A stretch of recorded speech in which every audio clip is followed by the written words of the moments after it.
આકાશવાણી સમાચાર મિત્તલ પટેલ વાંચે છે. સૌપ્રથમ મુખ્ય સમાચાર. સરકારે પીએમ સૌર ઘર મફત વીજળી યોજના હેઠળ આદર્શ સૌર ઘર માટેની માર્ગદર્શિકા જાહેર કરી. વિજેતા ગામોને મળશે 1 કરોડની નાણાકીય સહાય. ચાલુ ત્રિમાસિક ગાળામાં ભારતીય નિકાસમાં 111.74 બિલિયન અમેરિકી ડોલર સાથે 4.2% વધારો. રાષ્ટ્રીય નશામુક્તિ ઝુંબેશ અંતર્ગત દેશભરમાંથી 1 કરોડથી વધુ લોકોએ નશામુક્તિ માટેના શપથ લીધા. જમ્મુ કાશ્મીરમાં ઉપરાજ્યપાલના વડપણમાં આયોજિત તિરંગા યાત્રામાં હજારો લોકો જોડાયા. અને દેશના સર્વશ્રેષ્ઠ વ્યવસ્થાપન સંસ્થાનોની યાદીમાં આઈઆઈએમ અમદાવાદ સતત 5મી વાર પ્રથમ ક્રમાંકે. સમાચાર વિગતવાર. સરકારે પીએમ સૌર ઘર મફત વીજળી યોજના હેઠળ આદર્શ સૌર ઘર માટેની માર્ગદર્શિકા જાહેર કરી છે.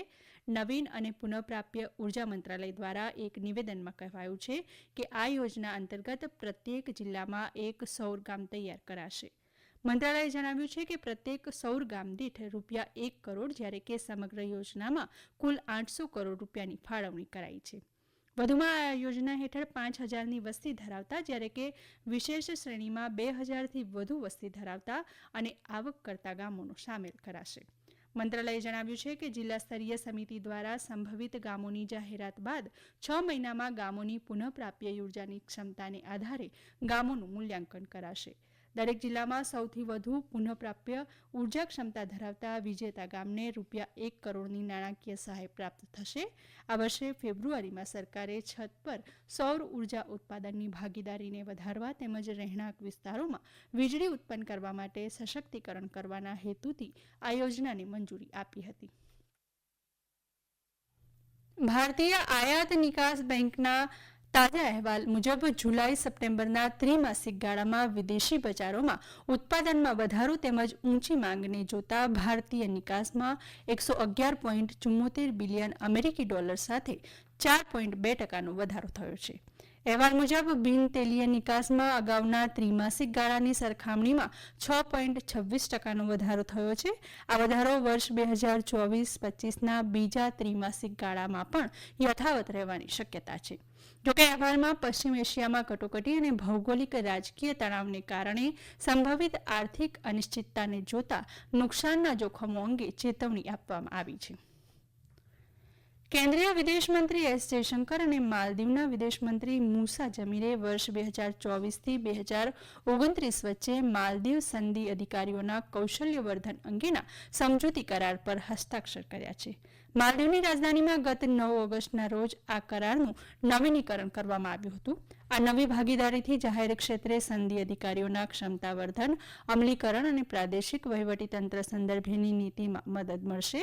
સાથે જ ભારત અને માલદીવ વચ્ચેના સંબંધો મજબૂત બનશે. સામાજિક ન્યાય અને કલ્યાણ મંત્રાલયે નશામુક્ત અભિયાન અંતર્ગત સમૂહ શપથવિધિ સમારોહનું આયોજન કર્યું હતું. કેન્દ્રીય સામાજિક ન્યાય અને કલ્યાણ મંત્રી ડોક્ટર વિજેન્દ્ર કુમારે નવી દિલ્હીમાં લોકોને નશામુક્તિ માટેના શપથ લેવડાવ્યા હતા. આ વર્ષે વિકાસ ભારતનું મંત્ર, ભારત બને નશાથી સ્વતંત્ર, આ વિષય હેઠળ તેની ઉજવણી કરવામાં આવી રહી છે. કેન્દ્રીય મંત્રીએ સમારોહને સંબોધતા જણાવ્યું હતું કે અત્યાર સુધીમાં દેશમાં 11 કરોડથી વધુ લોકો આ ઝુંબેશ સાથે જોડાઈ ચૂક્યા છે.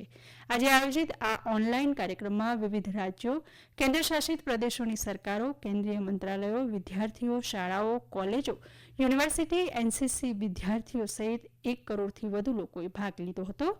સામાજિક ન્યાય અને કલ્યાણ મંત્રાલય દ્વારા 15 ઓગસ્ટ 2020ના રોજ નશામુક્ત અભિયાન ઝુંબેશનો પ્રારંભ કરાયો હતો. જમ્મુ કાશ્મીરના ઉપરાજ્યપાલ મનોજ સિન્હાએ આજે શ્રીનગરમાં તિરંગા યાત્રાનો પ્રારંભ કરાવ્યો હતો. તેમની સાથે અધિકારીઓ, ભાજપના અન્ય નેતાઓ સહિત હજારોની સંખ્યામાં નાગરિકો જોડાયા હતા.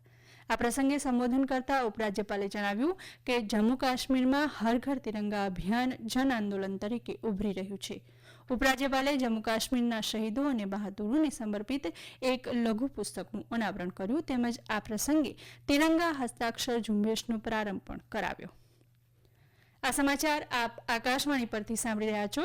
આ સમાચાર આપ અમારી YouTube channel AIR news Gujarat પર પણ સાંભળી શકશો. વધુ સમાચાર માટે આપ અમારા ટ્વિટર હેન્ડલ AIR_news_ABAD ને ફોલો કરી શકો છો.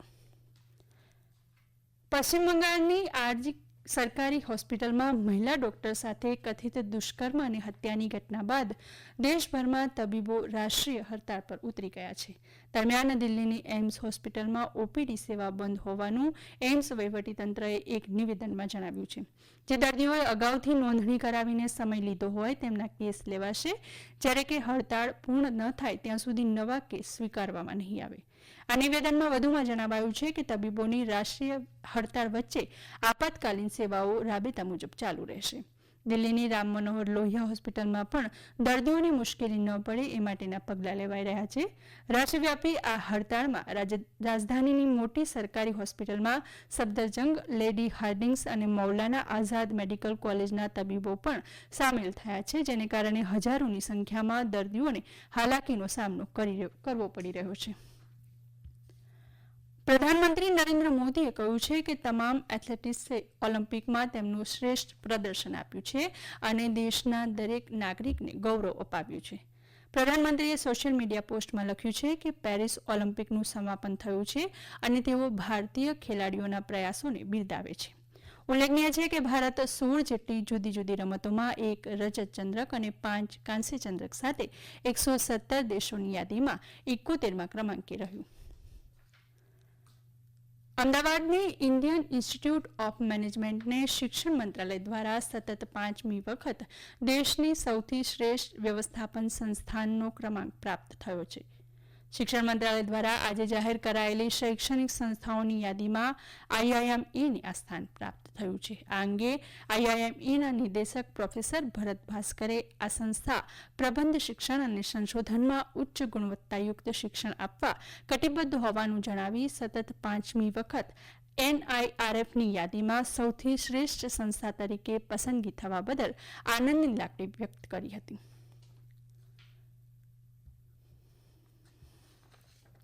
કોંગ્રેસે ભારતીય શેરબજારને અસ્થાયી કરવાના પ્રયાસો કરી રહી હોવાના આરોપ ભારતીય જનતા પક્ષે લગાવ્યો છે. નવી દિલ્હીમાં પત્રકારોને સંબોધતા ભાજપના નેતા રવિશંકર પ્રસાદે જણાવ્યું કે તેઓ શેરબજારને તોડવા માંગે છે, જેથી નાના રોકાણકારો મૂડીરોકાણ કરતા ડરે. વધુમાં તેમણે જણાવ્યું કે વિદેશી તાકાતો ભારતીય શેરબજારોમાં વિદેશી મૂડીરોકાણને અવરોધવા માંગે છે. હિન્ડનબર્ગ મામલે સવાલો ઉઠાવતા શ્રી પ્રસાદે આરોપ લગાવ્યો કે અમેરિકી રોકાણકાર જ્યોર્જ સોરોસનું હિન્ડનબર્ગમાં રોકાણ છે અને તેઓ નિયમિતપણે ભારત વિરુદ્ધ પ્રચાર કરે છે. બાંગ્લાદેશમાં પોલીસ કર્મીઓ કામના સ્થળોએ પરત ફર્યા છે. આવામી લીગના નેતૃત્વ હેઠળની સરકારના પતન બાદ બાંગ્લાદેશના અનેક પોલીસ સ્ટેશન નિશાન બનાવાયા હતા. પોલીસ કર્મીઓની સુરક્ષાને ધ્યાનમાં રાખી તેમને ફરજ પરથી દૂર કરવામાં આવ્યા હતા. છેલ્લા કેટલાક દિવસોમાં ઢાકા સહિત વિવિધ ભાગોમાં વિદ્યાર્થીઓ ટ્રાફિકનું સંચાલન કરતા જોવા મળ્યા હતા. હડતાળ પર ઉતરેલા પોલીસ અધિકારીઓએ વચગાળાની સરકારના ગૃહ સલાહકાર brigadier general M Sakhawat Hussain સાથેની બેઠક બાદ તેમની હડતાળ સમેટી લીધી છે. આ બેઠકમાં પોલીસ કર્મીઓનો યુનિફોર્મ અને લોગો બદલવાનો નિર્ણય પણ લેવાયો હતો. હવામાન વિભાગે આગામી 24 કલાક દરમિયાન દેશના વિવિધ વિસ્તારોમાં ભારેથી અતિભારે વરસાદની આગાહી કરી છે. જે અનુસાર ઉત્તરાખંડ, હરિયાણા, દિલ્હી, પૂર્વ રાજસ્થાન, ઉત્તર પ્રદેશ, મધ્યપ્રદેશ, પર્વતીય પશ્ચિમ બંગાળ ભાગો, ઝારખંડ, કેરળ, તમિલનાડુ અને દક્ષિણ કર્ણાટકના આંતરિક ભાગોમાં હળવાથી મધ્યમ વરસાદ સાથે કેટલાક સ્થળોએ ભારે વરસાદની શક્યતા છે.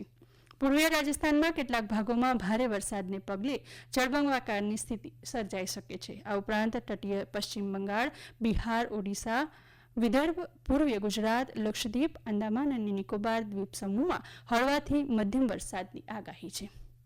અંતમાં મુખ્ય સમાચાર ફરી એકવાર. સરકારે પીએમ સૌર ઘર મફત વીજળી યોજના હેઠળ આદર્શ સૌર ઘર માટેની માર્ગદર્શિકા જાહેર કરી. વિજેતા ગામોને મળશે 1 કરોડની નાણાકીય સહાય. ચાલુ ત્રિમાસિક ગાળામાં ભારતીય નિકાસમાં 111.74 બિલિયન અમેરિકી ડોલર સાથે 4.2% વધારો. રાષ્ટ્રીય નશામુક્તિ ઝુંબેશ અંતર્ગત દેશભરમાંથી 1 કરોડથી વધુ લોકોએ નશામુક્તિ માટેના શપથ લીધા. અને જમ્મુ કાશ્મીરમાં ઉપરાજ્યપાલના વડપણમાં આયોજિત તિરંગા યાત્રામાં હજારો લોકો જોડાયા. આકાશવાણી પરથી સમાચાર પૂરા થયા.